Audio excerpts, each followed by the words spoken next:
जय हो श्री कृष्ण भगवान की। राधे राधे। 18वें अध्याय का पाठ आपको सुनाती हूँ। कल मैंने 17वें अध्याय का पाठ आपको सुनाया था। हिंदी में अनुवाद में इसलिए सुनाती हूँ क्योंकि संस्कृत के गूढ़ श्लोकों का अर्थ सभी लोग समझ नहीं पाते हैं। श्री कृष्ण भगवान ने अर्जुन को युद्ध भूमि कुरुक्षेत्र में क्या कहा है हम ही जानना चाहते हैं, इसलिए आपको मैं संस्कृत में सुनाती हूँ और हिंदी में भी सुनाती हूँ। 18वां अध्याय। जय श्री कृष्ण भगवान की। अर्जुन बोले, हे महाबाहो, हे अंतर्यामीन, हे वासुदेव, मैं संन्यास और त्याग के तत्व को पृथक पृथक जानना चाहता हूँ। श्री भगवान वाच। संन्यासस्य महाबाहो तमिच्छामि वेदितुं त्यागस्य च ऋषिकेश पृथकेशनिषूदन। काम्यानां कर्मणां न्यासं संन्यासं कवयो विदुः सर्वकर्म फल त्यागम प्राहुस्त्यागम विचक्षणः। श्री कृष्ण भगवान बोले, कितने ही पंडित जन तो काम्य कर्मों के त्याग को संन्यास समझते हैं।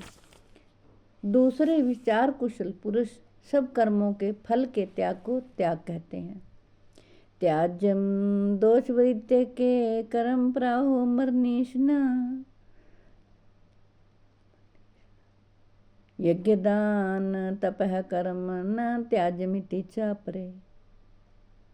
कई एक विद्वान ऐसा कहते हैं कि कर्म मात्र दोष युक्त है, इसलिए त्यागने के योग्य है, और दूसरे विद्वान यह कहते हैं कि यज्ञ दान और तप रूप कर्म त्यागने योग्य नहीं है। निश्चम शृणु में तत्र त्यागे भर्त शतम त्यागो ही पुरुष व्याघ्र त्रिविधः संप्रकीर्तित है। हे पुरुष श्रेष्ठ अर्जुन, संन्यास और त्याग इन दोनों में से पहले त्याग के विषय में तुम मेरा निश्चय सुन, क्योंकि त्याग सात्विक राजस और तामस भेद से 3 प्रकार का कहा गया है। यज्ञ दान तपः कर्म न त्याज्यम कार्यमेव तत् यज्ञो दानम तपश्चैव पावनानि मनीषिणाम्। यज्ञ दान और तप रूप कर्म त्याग करने के योग्य नहीं है, बल्कि वह तो अवश्य कर्तव्य है, क्योंकि यज्ञ दान और तप ये तीनों ही कर्म बुद्धिमान पुरुषों को पवित्र करने वाले हैं। एतान्यपि तो कर्माणि संगत्युक्ता फलानि च कर्तव्यानीति में पार्थ निश्चित मतमुत्तमम्। श्री कृष्ण भगवान कहते हैं, इसलिए हे पार्थ, इन यज्ञ दान और तप रूप कर्मों को तथा और भी संपूर्ण कर्तव्य कर्मों को आसक्ति और फलों का त्याग करके अवश्य करके करना चाहिए। यह मेरा निश्चित किया हुआ उत्तम मत है।